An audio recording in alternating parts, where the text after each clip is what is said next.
پھر یہ ہے کہ اللہ جل وعلا کی جانب سے آنے والے سگنلز کو کیچ کرنے کی کوشش کریں. اللہ جل وعلا ریمائنڈرز بھیجتا ہے, ہمیں سگنلز ملتے ہیں. ہم جب بچپن میں ہم چھوٹے تھے, ہم سے گناہ ہو جاتا تھا, غلطی ہو جاتی تو ایگزام فیل ہو جاتے تھے. اگر ہم سے کوئی خطا ہو جائے تو ایکسیڈنٹ ہو جاتا تھا.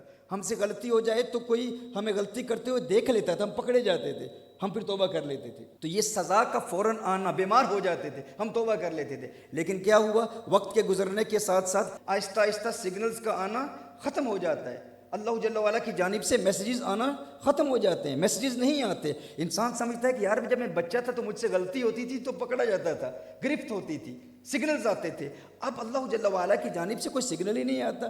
یار میں اتنے عرصے سے گناہ کر رہا ہوں, تنہائی میں کر رہا ہوں, لوگوں کے سامنے میں نعت خوان بھی بن چکا ہوں, لوگوں کے سامنے میں ایک شیخ بھی بن چکا ہوں, مجلسوں میں جاتا ہوں تو لوگ میرے احترام میں کھڑے ہو جاتے ہیں, لیکن تنہائی میں جو گناہ میں کرتا ہوں میں جانتا ہوں, لیکن آج بھی میری تکریم ہے, تعظیم ہے, لوگ احترام کرتے ہیں, لوگ میری نعتیں سنتے ہیں, میں نعتیں پڑھتا ہوں, لوگ میرا احترام کرتے ہیں, میں مسجد کا امام ہوں, میں قاری صاحب ہوں, میں حافظ صاحب ہوں, میں عالم صاحب ہوں, میں بڑا بزنس مین ہوں, اور آج تو لوگ مجھے سیٹھ صاحب کہتے ہیں, میری بزنس کی وجہ سے میری تعریفیں کرتے ہیں. ایک وقت تک چھوٹا سا گناہ کرتا تھا تو اچانک گرفت ہوتی تھی, اچانک پکڑ ہوتی تھی, لوگ میری تذلیل کرتے تھے, لوگ میری تحقیر کرتے تھے, نظر حقارت سے دیکھتے تھے, لوگ مجھے سزا دیتے تھے. لیکن اب نہ کوئی سگنل آتا ہے, نہ سزا آتی ہے, نہ اللہ جل وعلا کی جانب سے کوئی گرفت ہوتی ہے. تو شاید اب اللہ میرے گناہوں پر ہی راضی ہے. یہ ایک شیطان کا ایک بہت بڑا وسوسہ ہوتا ہے. جب سگنلز آنا ختم ہو جائے نا اللہ کی جانب سے, تو انسان سمجھتا ہے کہ شاید اسی طرح ہی میری بخشش ہو جائے گی. کسی سیٹھ صاحب سے پوچھو, ان کو, آپ کو پتہ ہے کہ ان کا کاروبار حرام کا کاروبار ہے, تو آپ ان سے پوچھو کیسے جا رہا ہے, مالک کا بڑا ہی کرم ہے جی, بڑا ہی کرم ہے, بڑی برکت ہے.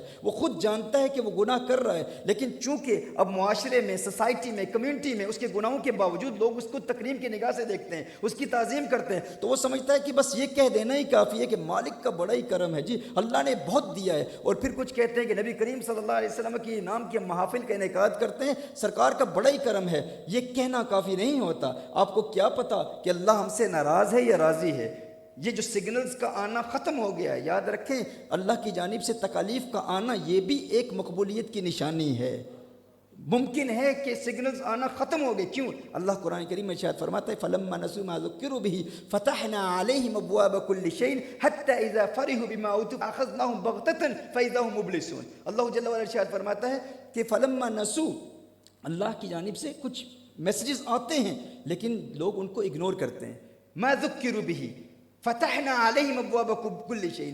اللہ جل وعلا میسیجز بھیجتا ہے. گناہ کیا, ایکسیڈنٹ ہوا, گناہ کیا, بدنام ہوئے, گناہ کیا, بیمار ہو گئے, گناہ کیا, ایگزام میں فیل ہو گئے, لیکن یہ میسیجز آتے ہیں. جب ہم ان کو اگنور کرتے رہتے ایک وقت آتا ہے کہ ان میسیجز کے آنے کا سلسلہ ہی ختم ہو جاتا ہے. اللہ فرماتا ہے فتحنا علیہم ابواب کل شیء. جب انسان اگنور کرتا ہے تو ہم اس کے لیے ہر چیز کے دروازے کھول دیتے ہیں. حتی اذا فرحوا, یہاں تک کہ وہ خوش ہو جاتا ہے. جس طرح بہت سارے لوگ سمجھتے ہیں کہ اب اللہ مجھ سے راضی ہے, جب دنیا میں بچ رہا ہوں تو موت کے وقت بھی کسی طریقے سے اللہ جل وعلا مجھے معاف فرما دے گا. فرمایا اخذناہم بغتۃ. پھر وہ وقت آتا ہے جب اللہ کی جانب سے گرفت ہوتی ہے, پکڑ ہوتی ہے. دو بچے ہیں, ایک بچہ نافرمان ہے, ایک بچہ فرما بردار ہے. دونوں بچے ابتدا میں نافرمان ہوں. اگر والد دونوں بچوں کو ڈانٹتا ہو, کہتا ہو کہ تم فلاں کام میں میری فرما برداری کرو, لیکن ایک بچہ بہت ضدی ہو, اس میں بڑا چڑچڑاپن ہو, وہ بدتمیزی بھی کرتا ہے, وہ جواب بھی دیتا ہے, تو ایک وقت آتا ہے کہ والد صاحب اسے ڈانٹنا چھوڑ دیتے ہیں, اس سے ناراضگی کا اظہار کرنا چھوڑ دیتے ہیں. اور جو بچہ فرما بردار ہے وہ چھوٹی سی بھی غلطی کرتا ہے تو اس کی گرفت ہوتی ہے, اس کی پکڑ ہوتی ہے. اب وہ بچہ جس کے والد صاحب اسے نہیں ڈانٹتے, وہ بچہ اپنے دوسرے بھائی کو کہتا ہے ابو جی تو مجھ سے راضی ہیں, وہ تو مجھ سے ناراض نہیں ہے, دیکھو تمہیں ڈانٹتے ہیں لیکن مجھ سے تو کبھی ناراضگی کا اظہار نہیں کرتے, وہ مجھ سے راضی ہیں. وہ راضی نہیں ہیں, انہوں نے ابھی اپنے محبوبوں اور پیاروں کی فہرست سے ہی تجھے نکال دیا ہے. ہم نے اپنے آپ سے پوچھنا ہے کہ کہیں ہمارا شمار ان لوگوں میں سے تو نہیں ہوتا کہ جنہیں اللہ اپنے پیاروں کی فہرست سے ہی نکال دیتا ہے, اس لسٹ سے ہی نکال دیتا ہے, اس کیٹیگری سے ہی نکال دیتا ہے. فرمایا اخذناہم بغتۃ فاذا ہم مبلسون. ایک وقت آئے گا ایسی اچانک اللہ کی پکڑ ہوگی. دنیا میں اب ان کے لیے اوپن ہے, ان کے لیے آسانیاں ہیں. وہ خطا کریں گے تو ظاہری طور پر لوگ ان کو پھر بھی تکریم کی نگاہ سے دیکھیں گے. ان کا علم, ان کا مقام, ان کا وقار ممکن ہے قائم رہے دنیا میں, لیکن ہم نے اپنے آپ سے سوال کرنا ہے کہ کہیں ہم اس کیٹیگری میں تو نہیں آ چکے کہ اب گناہ کرتے ہیں گرفت ہی نہیں ہوتی, گناہ کرتے ہیں کوئی سگنل ہی نہیں آتا, جتنا گناہ کر رہے ہیں اتنا کاروبار میں کامیابی بھی ہو رہی ہے. کبھی کبھی ایسا بھی ہوتا ہے اللہ جل وعلا ان کے لیے ہر چیز کے دروازے کھول دیتا ہے اور وہ سمجھتے ہیں کہ میں بڑی کامیاب زندگی گزار رہا ہوں. ہندوستان کا ایک عالم تھا، مسجد کا امام تھا، غیر مسلم ہو گیا، نن مسلم بن گیا۔ علماء نے اس کو اپروچ کیا تو اس سے ملاقات کی، اس سے پوچھا کہ کیا وجہ ہے کہ تو نے اسلام کو چھوڑ دیا، کیا دلائل جاننا چاہتا ہے؟ ہم تیری مدد کریں گے۔ اس نے کہا یہ بات نہیں ہے۔ اس نے کہا کہ میں مسجد کا امام ہوں اور ایک عرصے سے نماز پڑھاتا ہوں، لیکن ایک وقت فجر کے وقت میں اٹھا تو سردی تھی اور مجھے نیند آئی ہوئی تھی، اور میں نے وضو کیا، میں نے سنتیں ادا کی، اور مسجد کے ستون کے ساتھ میں ٹیک لگا کے میں بیٹھا ہوا تھا تو میری آنکھ لگ گئی، میں سو گیا۔ بارش ہو رہی تھی تو کہا کہ اچانک میں نے دیکھا مکبر تکبیر پڑھ رہا ہے، اقامت پڑھ رہا ہے، اللہ اکبر پڑھ رہا ہے، میری آنکھ کھلی تو شدید غلبہ تھا نیند کا۔ میں نے کہا اب میں وضو کروں گا تو اور تھکاوٹ محسوس ہوگی، جب انسان کو نیند آئی ہوتی ہے تو کہا شیطان نے مجھ پر حملہ کیا۔ میں امامت کے مصلی پہ کھڑا ہو گیا، جب میں نماز پڑھا رہا تھا تو میری ٹانگوں پہ کپ کپی تاری تھی، میں شدید پریشان تھا کہ کہیں اللہ کا عذاب نازل نہ ہو، کہ اتنی بڑی ذمہ داری ہے، میرے پیچھے اتنے لوگ کھڑے ہیں، میں بے وضو نماز پڑھا رہا ہوں کیونکہ میں ٹیک لگا کر سو گیا تھا۔ تو اللہ جل وعلا کا خوف تھا مجھ میں، اللہ جل وعلا کا ڈر تھا کہ اللہ کا عذاب آئے گا، مصلی امامت پر ہوں، اتنی بڑی ذمہ داری ہے۔ لیکن جب میں نے نماز پڑھائی تو ابتداً بہت ڈر تھا، میں نے سوچا شاید دن کے وقت شاید آسمان کی بجلی مجھ پر گرے، شاید میرے مکان کی چھت مجھ پر گرے، شاید میں اپاہج ہو جاؤں، مفلوج ہو جاؤں، کوئی ایسا عذاب اللہ کی جانب سے آئے، اتنی بڑی مجھ پر رسپانسبلٹی تھی۔ لیکن میں نے بغیر وضو کے نماز پڑھا دی، کہا کوئی عذاب آیا نہیں اللہ کی جانب سے۔ دوسرے دن فجر کی نماز پھر میں نے بے وضو پڑھا دی، کہا یوں رفتہ رفتہ مجھے عادت سی ہوگی۔ کہا پھر ایک وقت ایسا آیا کہ ایک دن مجھ پر غسل واجب ہو گیا اور میں نے بغیر غسل کیے نماز پڑھا دی۔ اس وقت کہا کہ شدید خوف تھا مجھ پر کہ اللہ کا بہت بڑا عذاب نازل ہوگا، اس حالت میں نے نماز پڑھا دی۔ کہا یوں دن گزرتے گئے، مجھے عادت سی ہو گئی، پھر جب اللہ کا عذاب نہیں آیا تو میں اس نتیجے پر پہنچا کہ شاید اللہ ہے ہی نہیں کہ عذاب نہیں دیتا، تو میں نے اسلام کو چھوڑ دیا۔ علماء نے پھر اس کو بتایا کہ تو کیا سمجھتا ہے کہ یہ تیرے لیے عذاب ہوتا اگر تو اپاہج ہو جاتا، یہ تیرے لیے عذاب ہوتا کہ آسمان کی بجلی تجھ پر گرتی، تیرے مکان کی چھت گر جاتی، تو مفلوج ہو جاتا، تو سمجھتا ہے کہ یہ تیرے لیے عذاب ہوتا، اس سے بڑا عذاب تیرے لیے اور کیا ہوگا کہ اللہ جل وعلا نے تجھ سے دین کی نعمت ہی لے لی ہے۔ یہ سب سے بڑا عذاب ہے۔ کتنے لوگ یہاں پر بیٹھے ہیں جو غفلت کی نیند سے ہم بیدار نہیں ہوتے، ہم سمجھتے ہیں سب کچھ ٹھیک ہے لیکن اندر سے ایمان ہی ختم ہو چکا ہوتا ہے، ایمان سلب ہو چکا ہوتا ہے، ایمان کی نعمت ہی جا چکی ہوتی ہے۔ بھائی جب انسان گناہ کر رہا ہو اور اس کے اندر ندامت ہی نہ ہو اور کثرت سے گناہ کر رہا ہو، کثرت سے گناہ کا ارتکاب سلب ایمان کا سبب ہوتا ہے۔ قیامت کے روز ایسے لوگ بھی اللہ کی بارگاہ میں اٹھیں گے جو کہیں گے میں آج غیر مسلموں میں کیوں اٹھایا گیا ہوں، یا اللہ میں گنہگار تو تھا، یا اللہ میں نے گناہ تو کیے تھے لیکن آج میں غیر مسلموں میں کیوں اٹھایا گیا ہوں۔ لیکن اس وقت اسے بتایا جائے گا اگرچہ تو کلمہ پڑھنے والا تھا لیکن فلاں وقت تیری زبان سے فلاں کلمہ کفر نکلا جس کی وجہ سے تو ایمان کی دولت سے محروم ہو گیا، اور کثرت گناہ کی وجہ سے ایمان سلب ہو چکا تھا۔ تو ہم نے بار بار اپنے آپ سے پوچھنا ہے کہیں ہم اس کیٹیگری میں تو نہیں چلے گئے کہ ہمارا ایمان ہی سلب ہو گیا ہو۔ اس لیے ہر روز رات سونے سے قبل تجدید ایمان کرنا بھی ہمارے لیے بہت ضروری ہے، اور گناہوں سے توبہ کرتے رہنا بھی ہمارے لیے بہت ضروری ہے۔ اور پھر یہ یاد رکھنا، بار بار اپنے آپ سے پوچھنا کہ کہیں میں اس کیٹیگری میں تو نہیں چلا گیا کہ جب اللہ جل وعلا کی جانب سے سگنلز ہی نہیں آ رہے، میں گناہ کر رہا ہوں لیکن کوئی اکاؤنٹیبلٹی نہیں، گناہ کر رہا ہوں کوئی عذاب ہی نہیں، میں گناہ کر رہا ہوں کوئی مجھے بدنام بھی نہیں کر رہا، میں گناہ کر رہا ہوں لوگ میرا احترام کر رہے ہیں، لوگ کہہ رہے ہیں بہت اچھا کاروباری بزنس مین ہے، بہت اچھا پولیٹیکل لیڈر ہے۔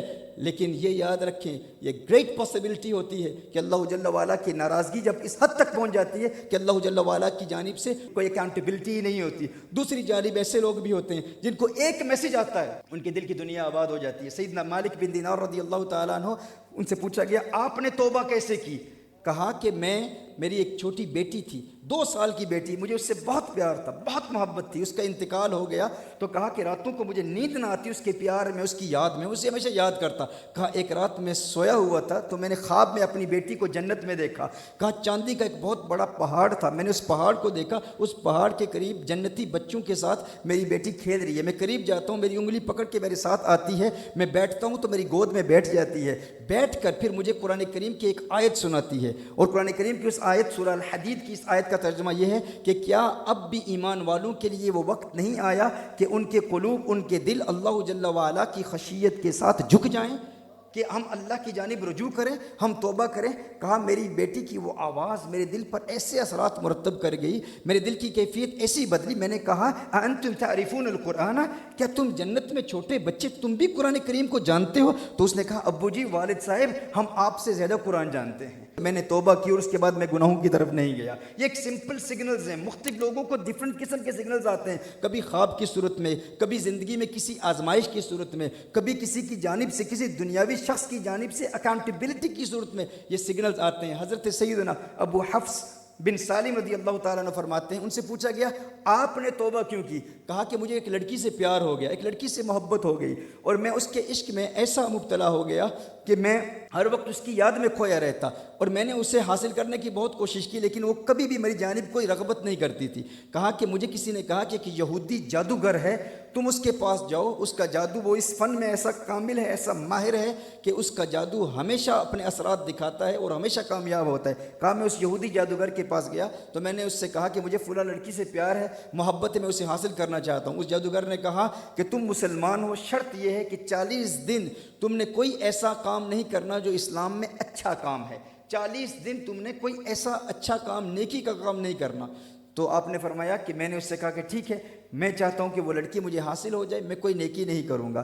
کہا 40 دن کے بعد میں جب اس کے پاس گیا تو میں نے کہا کہ مجھے تو کوئی کامیابی نہیں ملی, وہ لڑکی تو میری طرف راغب بھی نہیں ہوتی. تو اس نے کہا غور کرو, تم نے کچھ تو اچھا کام کیا ہوگا. میں نے کہا میں نے تو کوئی ایسی قابل ذکر نیکی نہیں کی. ہاں ایک بات ہے, اگر تم اس کو نیکیوں میں شمار کرتے ہو, میں سڑک پہ گزر رہا تھا, ایک پتھر تھا, میں نے اس پتھر کو اٹھایا کہ لوگوں کو تکلیف نہ ہو.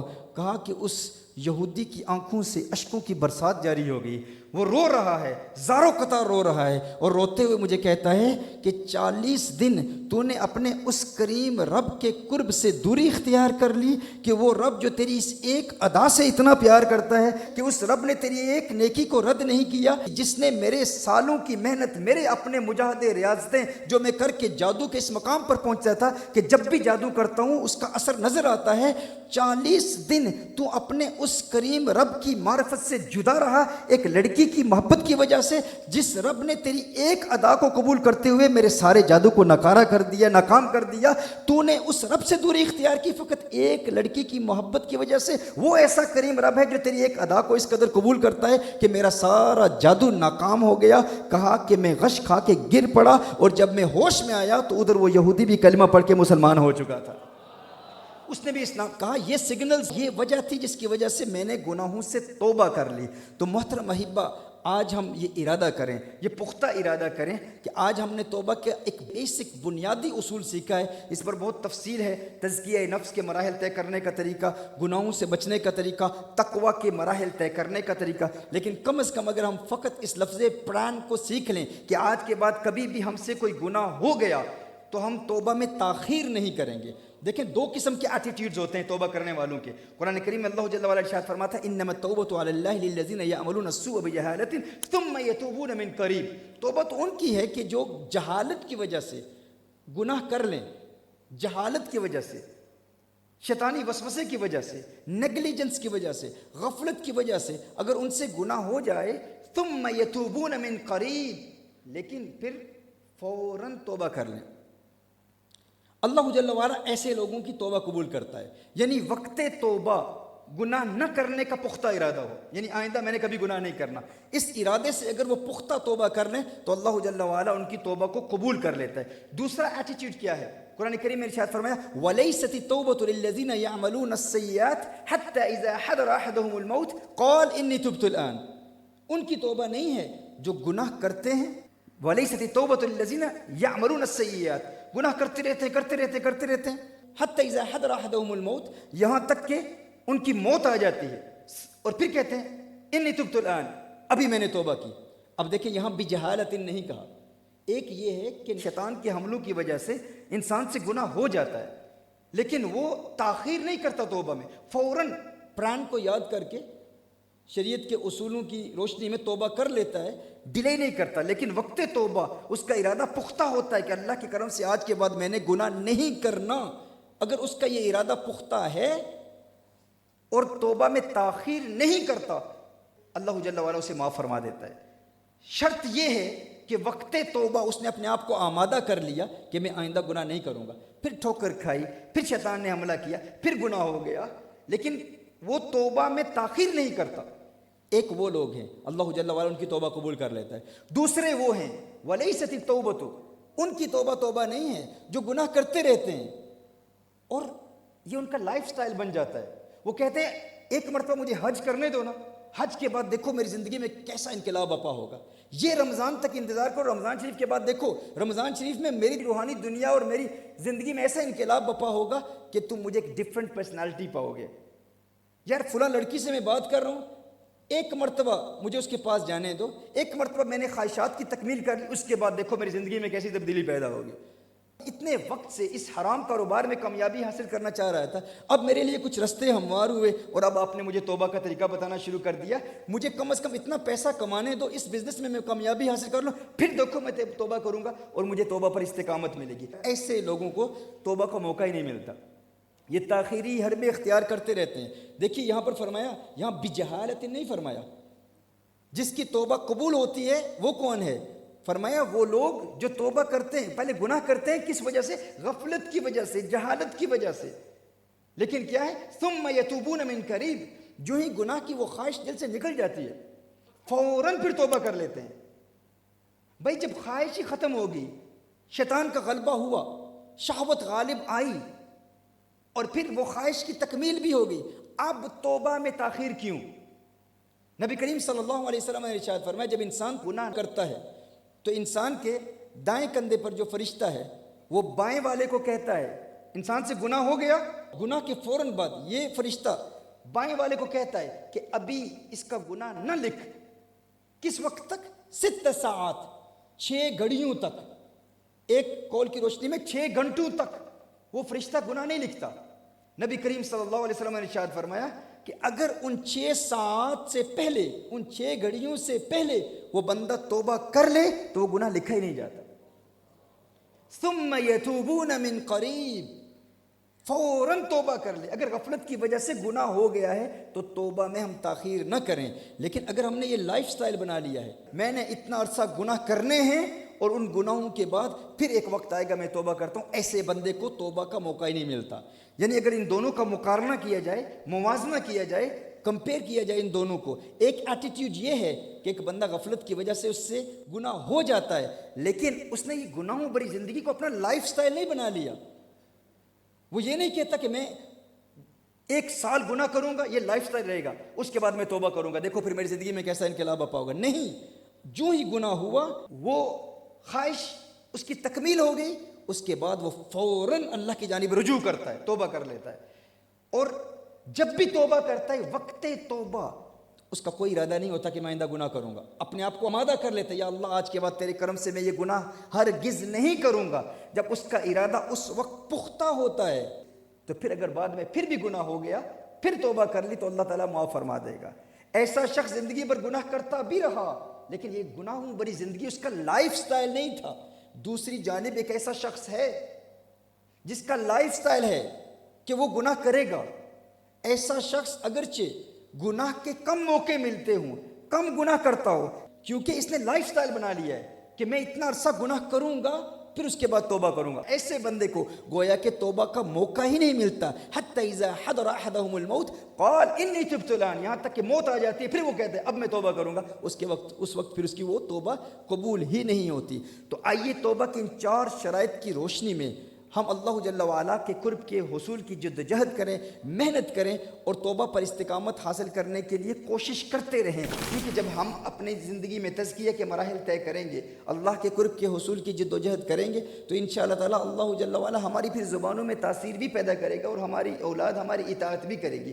رجوع اللہ کے حوالے سے، توبہ کے حوالے سے چند بیسک بنیادی پرنسپلز اگر ہم یاد کر لیں کہ توبہ کیسے کی جاتی ہے۔ کبھی کبھی انسان کے دل میں جذبہ بیدار ہوتا ہے کہ میں بھی اللہ جل وعلا کا قرب حاصل کرنے کی کوشش کروں، اللہ جل وعلا کی معرفت کے حصول کی جدوجہد کروں، لیکن کیا ہوتا ہے توبہ ٹوٹ جاتی ہے۔ ہم توبہ کرتے ہیں پھر ٹوٹتی ہے، پھر کرتے ہیں پھر ٹوٹتی ہے، پھر ایک وقت آتا ہے کہ ہم کہتے ہیں یہ توبہ پاسبل ہی نہیں، توبہ پر استقامت حاصل کرنا اس دور میں ممکن ہی نہیں، وہ اس لیے کیونکہ ہم توبہ کے طریقے نہیں سیکھتے۔ تو پہلا سٹیپ یہ ہے کہ ایک ایکرونیم، سمپل ایکرونیم، ایک سمپل مخفف ہے، اسے یاد کر لیں۔ اس میں توبہ کی کم از کم جو بنیادی بیسک کنڈیشنز اس میں آ جاتی ہیں، وہ لفظ پران ہے، PRAN، PRAN، کہیں ایک مرتبہ پران، PRAN۔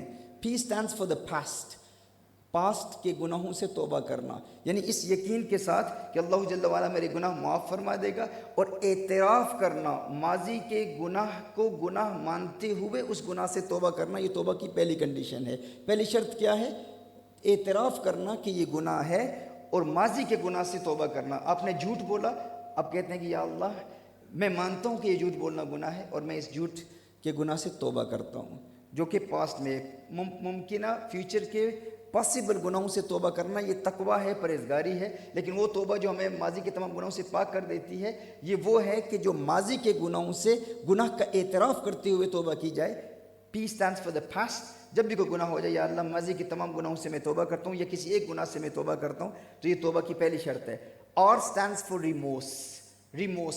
ریموس کہتے ہیں شرمندگی کو، ندامت کی کیفیت پیدا کرنا کہ یا اللہ I'm ashamed of myself، یا اللہ میں شرمندہ ہوں کہ مجھ سے یہ خطا ہو گئی۔ اگر میرے والدین مجھے یہ گناہ کرتے ہوئے دیکھتے، یہ میری والدہ دیکھ لیتی، یا دنیا کا کوئی دوست میرا دیکھ لیتا، تو میں اسے کیا منہ دکھاتا؟ بروز قیامت تیری بارگاہ میں کیسے حاضر ہوں گا؟ یا اللہ میں شرمسار ہوں، میں نادم ہوں، میں شرمندہ ہوں۔ یہ توبہ کی سیکنڈ کنڈیشن ہے۔ To repent only for the sake of Allah, تیسری کنڈیشن ہے۔ P stands for the past، R stands for، ایک مرتبہ ریپیٹ کر لیں، ریمورس کسے کہتے ہیں؟ شرمندگی کو، شرمندہ ہونا، شرمساری کی کیفیت پیدا کرنا۔ اے اللہ، توبہ فار دا سیک آف اللہ، دنیا کے لیے توبہ نہیں کرنا۔ To repent only for the sake of Allah, for the pleasure of Allah جل وعلا، آخرت کی بعض پرس کو ذہن میں رکھتے ہوئے کہ میں کمزور انسان ہوں، اس گناہ پر گرفت ہو گئی تو مجھے کیا عذاب ہوگا، قبر کے عذاب کو یاد کریں، آخرت کے عذاب کو یاد کریں، فقط اللہ کے لیے توبہ کرنا، یہ توبہ کی تھرڈ کنڈیشن ہے۔ یعنی اللہ کی رضا کی خاطر یا اللہ کے عذاب سے بچنے کے لیے توبہ کرنا۔ کبھی کبھی انسان گناہ کرتا ہے، کوئی گناہ کرتے ہوئے دیکھ لیتا ہے، وہ کہتا ہے یا اللہ اس مرتبہ پردے ڈال، اس مرتبہ مجھے بچا لے، اس مرتبہ مجھے بدنامی سے بچا لے، آئندہ میں کبھی گناہ نہیں کروں گا۔ تو یہ توبہ بدنامی سے بچنے کے لیے ہے۔ آپ نے کوئی کرائم کیا، کوئی آپ نے جرم کیا، پولیس آپ کو گرفتار کرنے کے لیے آ رہی ہے، اور آپ کہتے ہیں یا اللہ اس مرتبہ مجھے گرفتاری سے بچا لے، آئندہ گناہ نہیں کروں گا، تو یہ اللہ کے لیے نہیں ہے، یہ گرفتاری سے بچنے کے لیے ہے، امپریزنمنٹ سے بچنے کے لیے ہے۔ یہ توبہ اللہ کی رضا کے لیے نہیں ہے۔ وہ توبہ جو آپ کو ماضی کے تمام گناہوں سے پاک کر دیتی ہے، یہ وہی توبہ ہوتی ہے جو فقط اللہ کی خاطر کی جائے کہ آخرت میں اللہ کا عذاب کیسے برداشت کروں گا، یا اللہ کی ناراضگی کیسے برداشت کروں گا۔ تو یہ توبہ کی تھرڈ کنڈیشن ہے۔ پہلی کنڈیشن کیا ہے؟ To repent for the sins of the. Second condition کیا ہے؟ R stands for ریمورس، اور ریمورس کا مطلب کیا ہے؟ شرمندگی۔ تھرڈ کنڈیشن کیا ہے؟ To repent for the sake of Allah. A N stands for never again، to make a firm intention that from this day forth I will never sin again۔ یا اللہ I repent with your help، یا اللہ I make a firm intention I will never sin again in the future۔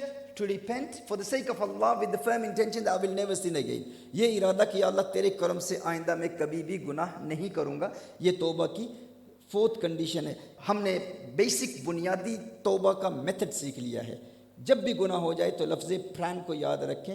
کبھی کبھی کوئی حسین عورت نظر آ رہی ہوتی ہے، ہم اسے دیکھ بھی رہے ہوتے ہیں اور کہہ رہے ہوتے ہیں یہ عورتیں پردہ نہیں کرتی، استغفر اللہ استغفر اللہ۔ اب دیکھ بھی رہے ہیں اور پھر استغفار بھی کر رہے ہیں اور سمجھ رہے ہیں کہ یہ توبہ نہیں ہے۔ توبہ کی شرطیں، یا کچھ لوگ کانوں کو ہاتھ لگاتے ہیں، استغفر اللہ سمجھتے ہیں کان کو پکڑنا یہ توبہ ہے، یہ توبہ نہیں ہے۔ توبہ کی بیسک فقہ کو جاننا ضروری ہے، اور اس میں سمجھنے کے بہت سارے فقہی مسائل کا نچوڑ اس پران میں ہے۔ PRAN، past remorse for the sake of Allah، never again I make a firm intention، یا اللہ آج کے بعد تیرے کرم سے میں کبھی گناہ نہیں کروں گا۔ یہ بیسک فنڈامنٹل پرنسپل ہے۔ پھر اپنی زبان کو اللہ کی یاد سے ہمیشہ تر رکھیں۔ یہ انتہائی اہم ہے کہ ہمیشہ اللہ کا ذکر ہماری زبانوں پر جاری ہو۔ فقط توبہ کر لینا کافی نہیں ہے، اس کے لیے فالو اپ یہ ہے کہ اپنی زبان کو اللہ کے نام سے ہمیشہ تر رکھیں، مشغول رکھیں، اور بزی رکھیں اپنی زبان کو، اس کا براہ راست ہمارے دل پر اثر ہوتا ہے۔ اللہ کے نام میں اتنا اثر ہے کہ یہ ہمارے دل کی دنیا کو آباد کر دیتا ہے۔ حضرت سیدنا ابو بکر شبلی علیہ رحمہ نے ایک مرتبہ اپنے بیان کے دوران اللہ جل وعلا کے نام کی تاثیر کو بیان کیا کہ اللہ جل وعلا کے نام میں کس قدر اثر ہے کہ یہ دل کی دنیا آباد کر دیتا ہے۔ اس محفل میں ابو علی سینا اویسینا بہت بڑا فلاسفر ہے، وہ بیٹھا ہوا ہے، وہ کہتا ہے کہ اے ابو بکر شبلی، ہم اللہ جل وعلا کی ذات کو تو مؤثر مانتے ہیں لیکن اللہ کے نام کو مؤثر نہیں مانتے کہ اللہ جل وعلا کے نام میں اتنی تاثیر ہے کہ وہ دل کی دنیا بدل دے گا۔ کہا کہ ہم 4 شکلوں سے بات کرتے ہیں، فلاسفرز 4 شکلوں سے بات کیا کرتے ہیں۔ ایک شکل خارجی ہوتی ہے، ایک شکل ذہنی ہوتی ہے، ایک شکل لفظی ہوتی ہے، ایک شکل کتابی ہوتی ہے۔ تو فلسفی کہتے ہیں کہ شکل خارجی ہی مؤثر ہوتی ہے، شکل لفظی مؤثر نہیں ہوتی، شکل کتابی مؤثر نہیں ہوتی، شکل ذہنی مؤثر نہیں ہوتی۔ مثال کے طور پر ہم کہتے ہیں آگ، فائر کی ایکسٹرنل ایگزسٹنس کو وہ مؤثر مانتے ہیں کہ فائر کسی چیز کو جلا دے گی، لیکن آگ کا تصور آپ کریں گے، یہ شکل ذہنی ہے، تو کیا آپ کا دماغ جلے گا؟ نہیں۔ آگ کو کتاب پر لکھیں گے تو شکل کتابی ہے، تو کیا کاغذ جلے گا؟ نہیں جلے گا۔ آپ آگ کہیں گے، تلفظ کریں گے، آگ کو پروناؤنس کریں گے، آرٹیکولیٹ کریں گے، تو کیا آپ کی زبان جلے گی؟ نہیں جلے گی۔ تو فلاسفرز کہتے ہیں ہم آگ کو تو مؤثر مانتے ہیں، حقیقی شکل خارجی ایکسٹرنل ایگزسٹنس آف فائر وہ تو اثرات مرتب کرتی ہے لیکن یہ شکلیں مؤثر نہیں ہیں۔ تو کہا ہم تو اللہ کے وجود کو مانتے ہیں کہ اللہ جل وعلا اگر کسی کے دل کی دنیا آباد کرنا چاہتا ہے تو وہ کر سکتا ہے، لیکن یہ شکل کہ اللہ کا نام دل کی دنیا آباد کر دے اور انسان کے دل کو پاک کر دے، ہم اللہ کے نام کو مؤثر نہیں مانتے۔ حضرت ابو بکر شبلی علیہ رحمہ اللہ کے ولی ہیں، انہوں نے اپنے انداز میں جلال میں آ کر کہا کہ اے ابو علی سینا، تو گدھا ہے، اب گدھے کو کون سمجھائے؟ ابو علی سینا غصے میں آ گیا، اس کا چہرہ سرخ ہو گیا، اس نے کہا کہ میں اتنا بڑا اسکالر ہوں، میں فلاسفر ہوں، آپ اتنے بڑے شیخ ہیں، آپ نے مجھے گدھا کہہ دیا اتنے بڑے مجمع میں۔ آپ نے فرمایا میں ایک بات سمجھانا چاہ رہا تھا کہ دیکھ تو کہتا ہے کہ ہم فقط ایکسٹرنل ایگزسٹنس کو ہی مؤثر مانتے ہیں، خارجی ایگزسٹنس کو ہی مؤثر مانتے ہیں، لیکن تو دیکھ میں نے گدھا کہا تو غصے میں آ گیا، تیرا رنگ سرخ ہو گیا۔ اگر گدھے کے نام میں اتنا اثر ہے کہ تیرے چہرے کا رنگ بدل سکتا ہے تو اللہ کا نام تیرے دل کا زنگ دور کیوں نہیں کر سکتا، تیرے دل کی دنیا آباد کیوں نہیں کر سکتا؟ تو یاد رکھیں اللہ جل وعلا کے نام میں اثر ہے۔ کثرت سے صلاۃ و سلام بھی پڑھتے رہیں، درود شریف بھی پڑھتے رہیں، اللہ اللہ کا ورد کرتے رہیں، اور پھر استغفار کی کثرت کریں، استغفر اللہ استغفر اللہ استغفر اللہ، کثرت سے پڑھتے رہیں۔ اللہ جل وعلا اس شریعت مطہرہ کے اصولوں کی بنیاد پر کی گئی توبہ پر ہمیں استقامت عطا فرمائے گا۔ اور میں اکثر کہا کرتا ہوں استغفار تو ایسا عظیم ورد ہے جو آپ کو مستجاب الدعوات بنا دیتا ہے۔ مستجاب الدعوات کسے کہتے ہیں؟ وہ بندہ جو دعا کرے اللہ جل وعلا اس دعا کو قبول فرماتا ہے۔ استغفر اللہ کثرت سے پڑھتے رہیں، آپ کی زبان میں ایسا اثر پیدا ہو جائے گا کہ اللہ جل وعلا دل کی دنیا آباد بھی فرمائے گا اور اللہ جل وعلا توبہ پر استقامت بھی عطا فرمائے گا، اور ایک وقت آئے گا کہ تیری دعا نہ اثر سے کبھی ملول ہوئی، ادھر زبان سے نکلی ادھر قبول ہوئی، ہر دعا اللہ جل وعلا قبول فرمائے گا۔ تو اس پر تمام احباب محنت کریں۔ پلان توبہ کی 4 بنیادی شرطیں ہیں جو ہم نے بیان کی، خود بھی دعا کریں اور اپنے والدین سے بھی کہیں کہ آپ کے لیے وہ دعا کریں۔ میں نے پیرنٹنگ کے حوالے سے جو ٹپس دی ہیں اس میں ایک یہ ہے کہ والد اپنے بچے کو بتائے کہ تو ماں کے پاس جا اور ماں سے التجا کر کہ ماں میرے لیے دعا کر، اور ماں کہے اب بچے کو کہ والد صاحب کے پاس جا اور والد سے کہہ کہ دعا کر، والد کی دعا قبول ہو۔ یوں بچے کے دل میں ماں باپ دونوں کا پیار پیدا ہو جائے گا، بجائے اس کے کہ ماں ہمیشہ باپ کے خلاف بولتی رہے، باپ ایسا ہے، باپ ہمیشہ تنہائی میں ماں کے خلاف بولتا رہے، تو وہ بچہ باغی ہوگا، نہ ماں کی سنے گا نہ باپ کی سنے گا۔ اور اگر ہم توبہ پر استقامت حاصل کرنا چاہتے ہیں، اور حقیقتاً سب سے بڑا ہمارا گول کیا ہے کہ ہمیں جنت الفردوس ملے، نبی کریم صلی اللہ علیہ وسلم نے فرمایا کہ جب بھی دعا مانگو جنت کی تو الفردوس کی دعا مانگو۔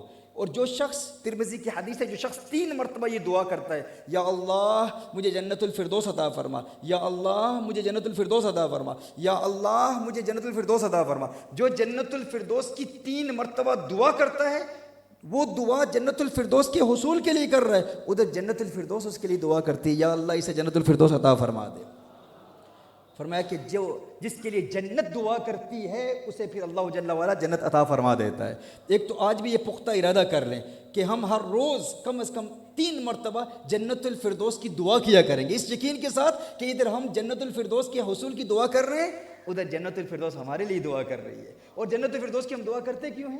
کیونکہ جنت الفردوس میں ہمیں نبی کریم صلی اللہ علیہ وسلم کا پڑوس ملے گا۔ اور حضور کا قرب ہم کیوں حاصل کرنا چاہتے ہیں؟ کیونکہ حضور کے قرب کی وجہ سے ہمیں اللہ کا قرب ملتا ہے، حضور اکرم صلی اللہ علیہ وسلم کے قرب سے ہمیں اللہ کا قرب ملتا ہے۔ یہاں ایتھیسٹ کے اعتراضات کے بہت سارے جوابات ہم دیتے ہیں، ہم اللہ کے وجود کے لیے کازمولوجیکل آرگیومنٹ پیش کرتے ہیں، انٹولوجیکل آرگیومنٹ پیش کرتے ہیں، ٹیلیولوجیکل آرگیومنٹ پیش کرتے ہیں، ہم بتاتے ہیں کہ تسلسل کیا ہے، دور کیا ہے، انفینٹ ریگریس کیا ہے، ہمیں مہدی کی کرامتیں کیا ہوگی۔ ایک ایکرونیم سارے یاد کر لیں، ایک مخفف لفظ مدعی، میم دال عین یا مدعی، جس طرح الحمدللہ آج ہم نے 2 چیزیں سیکھی ہیں، ایک پران P stands for, R stands for, A for the sake of Allah and excellent، الحمدللہ۔ کہ یہ بڑی اچیومنٹ نہیں ہے کہ آپ آئے ہیں، آپ سب نے توبہ کا طریقہ سیکھ لیا ہے اور مجمع کی اکثریت ریپیٹ کر رہی ہے۔